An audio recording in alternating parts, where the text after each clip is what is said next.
집 안 팔면 징역형. 이게 도대체 무슨 얘기일까요? 여당 의원이 신정훈 의원이란 분이 있습니다. 이 사람이 고위공직자가 주택을 처분하지 않으면 형사처벌까지 할 수 있는 그런 법안을 발의했다고 합니다. 물론 이게 뭐 법안이 통과될지는 잘 모르겠지만요. 그런데 최근에 가장 대표적인 다주택 고위공직자로 지금 꼽히는 분 바로 김저원 대통령 민정수석이죠. 송파와 강남에 집을 갖고 있는데 이 둘 다 포기하지 않으면 민정수석직에서 이제 교체가 된다 이런 얘기들이 많이 나왔는데 최근에는 또 유임으로 선회되고 있다고 합니다. 전지현 변호사님, 아무래도 청와대 민정수석 자리를 내놓고 부동산을 택했다 이런 여론 굉장히 부담스러울 수밖에 없다 보니까 결국은 처분하기로 했나 봐요.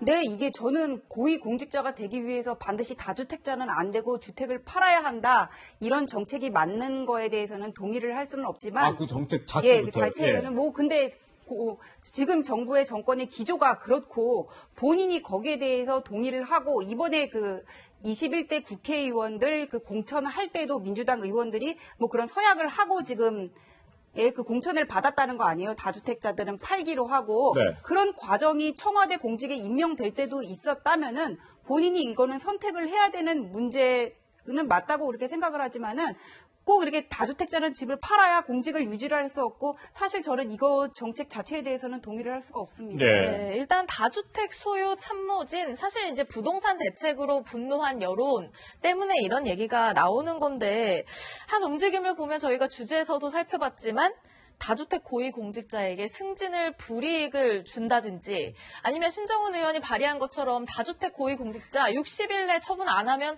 형사처벌까지 하겠다.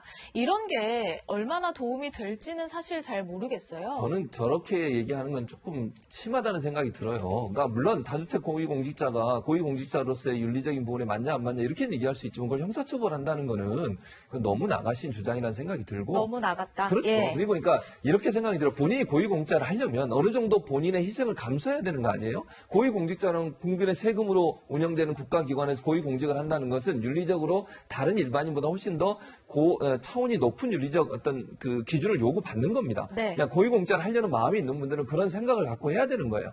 그런 차원에서 그럼 일반인으로 그냥 계시면 되는 거잖아요. 고위공직자를 굳이 할 필요도 없는 거고 그런 차원에서 본다면 윤리적으로 주장하고 얘기할 수는 있고 그렇게 요구는 할 수 있지만 네. 형사적 처벌을 하게 만드는 경우는 저는 바람직하지 않다고 보고요.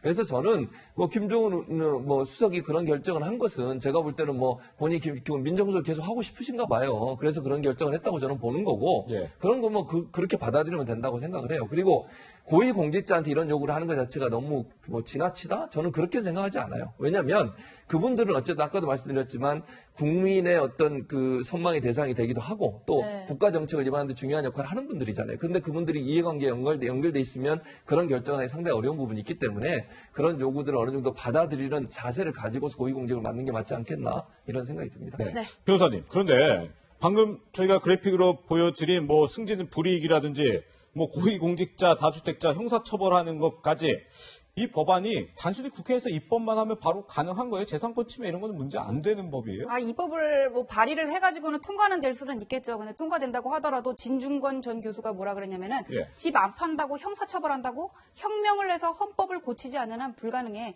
이분들 단체로 뭐가 하셨나 지금 네. 이렇게 얘기를 했거든요. 이걸 가지고 형사처벌을 한다고 하면은 어떤 재산권 제한의 문제가 지금 불거질 수가 있거든요. 그러게요. 과잉입법 금지 규정에 과잉입법 금지의 문제가 생길 수가 있을 것 같아요. 그래서 저 문제는 분명히 위헌 소지가 있다고 봅니다. 이게 네.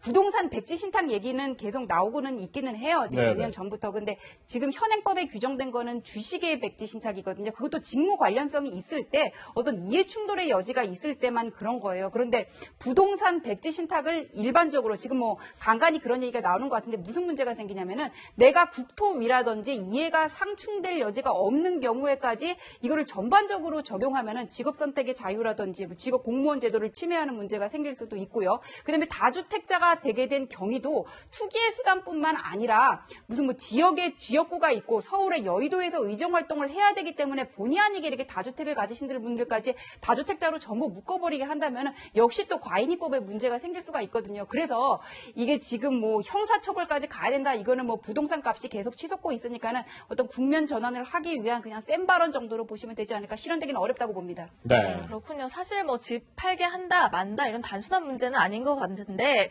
사실 어떻게 해도 이 부동산 이슈가 풀리지 않아서 그런지 모르겠지만 여권에서는요, 이 행정수도 이전 문제를 강력 추진하는 모양새입니다. 이런 발언들까지 나왔는데요. 목소리를 한번 들어보시죠.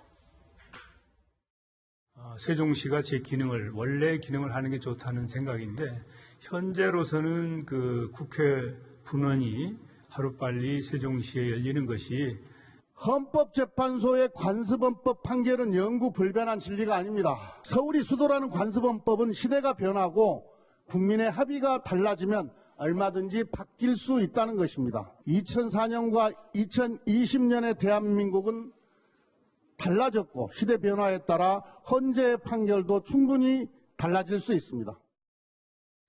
이게 과거에 사실 한번 위헌 판결을 받은 문제이기도 하고 해서 사실 이 김태년 원내대표의 이야기가 좀 예사롭지 않게 들려요. 국민의 합의가 달라지면 얼마든지 바뀔 수 있는 것 아니냐. 사실상 헌법재판소를 압박한 것이라는 지적도 있는데요. 그런데 뭐 헌법재판소에 있는 재판관들이 압박을 받으시겠습니까? 저는 그렇게 그런가요? 생각하지 않아요. 헌법재판관까지 하셨고 네. 그 뒤에 뭐 전 모르겠습니다. 물론 뭐 그걸 퇴임하시고 나서 또 다른 일도 하실 수 있겠지만 눈치 보고 하실 분들은 저는 아니라고 봐요. 예. 법률계에서 오랫동안 일하신 존경받는 분들이신데 물론 누가 추천하고 임명하고 이건 분명히 있습니다만 그런 이해관계 때문에 할 것 같은 헌법재판관으로서의 저는 자격이 부족하다고 생각해요. 네. 정말 법과 원칙에 따라서 하셔야 되고 어떤 상황에서 정치권이 아무리 떠들더라도 정말 법에 따라서 하셔야 됩니다. 헌법재판관들은 어떤 게 맞는지는 재판관들이 판단하실 문제고 그분들이 갖고 있는 어떤 고도의 어떤 법률적 지식 그리고 경험 이런 부분들이 저는 발휘돼야 한다고 생각을 하고요.